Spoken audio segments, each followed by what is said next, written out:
When we got married, Emily used to light up every room she entered. Her laughter was my favorite song, and her trust felt like a warm blanket after a long storm. But somewhere along the line, something changed. Her gaze drifted elsewhere.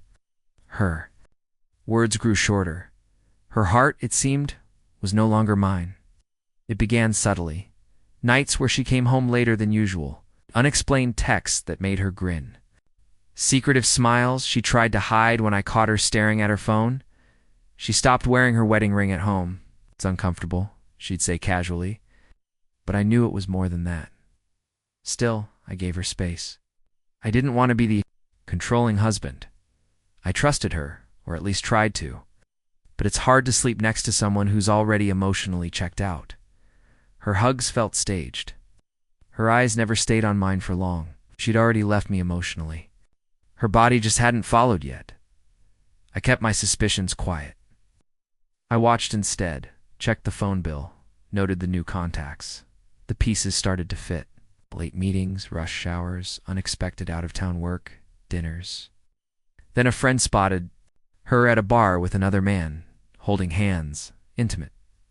She hadn't even tried to hide it. That was the breaking point. I followed her the next time she went out with coworkers. I parked across from the bar and saw her.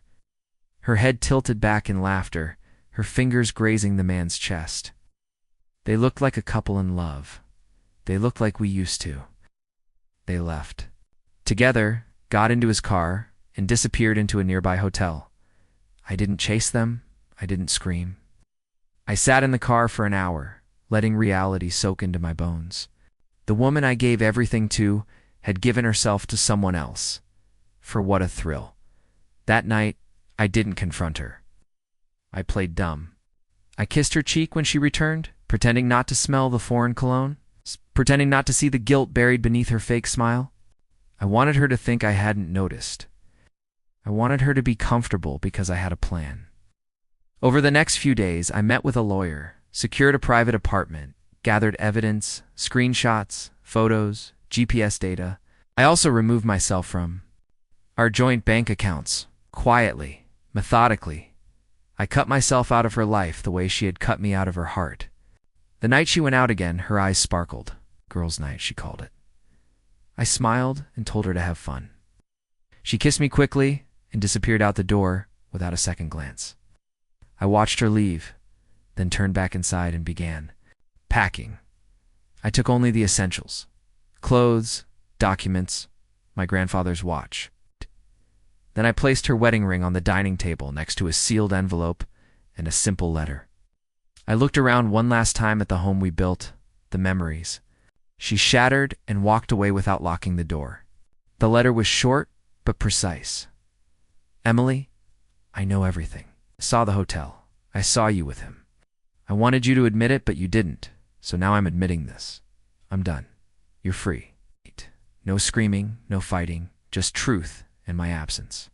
Inside the envelope were time-stamped photos, text logs, her lies printed and highlighted. Not to humiliate her, but to show her that I didn't leave without reason. I wanted her to feel it, the weight of what she had done. At 4:03 a.m., my phone buzzed. "Where are you? What is this? Please come back." I didn't answer. I didn't need to. The letter had said it all. She'd walked back into the home. She expected me to wait in and found silence instead. The next day, she called again 10 times. Left voice messages through tears. It didn't mean anything. I was confused. To me, but that's the thing. Cheating isn't confusion. It's a choice. And she chose over and over again to betray me. Her friends tried to defend her, said I was too cold, that I should have fought for her. But love is not a battlefield when one side has already surrendered. I didn't walk away out of pride. I walked away because staying would have destroyed me. Now I live alone in a quiet apartment. I cook for one. I sleep without wondering who she's texting. I laugh without trying to fake happiness. Peace hurts sometimes, but it's better than drowning in lies. And in this silence, I found myself again. People ask if I miss her. Maybe the version of her I once knew. The woman who danced barefoot in our kitchen, who whispered promises under the stars. But that version of her died long before our marriage. And I've made peace with that. She came back smiling from her one-night stand, expecting normally. What she found was emptiness, truth, and her own reflection. And what I left behind was more powerful than rage. It was clarity. A note A. Ring, and a silence that said, "You lost the one person who would have never left."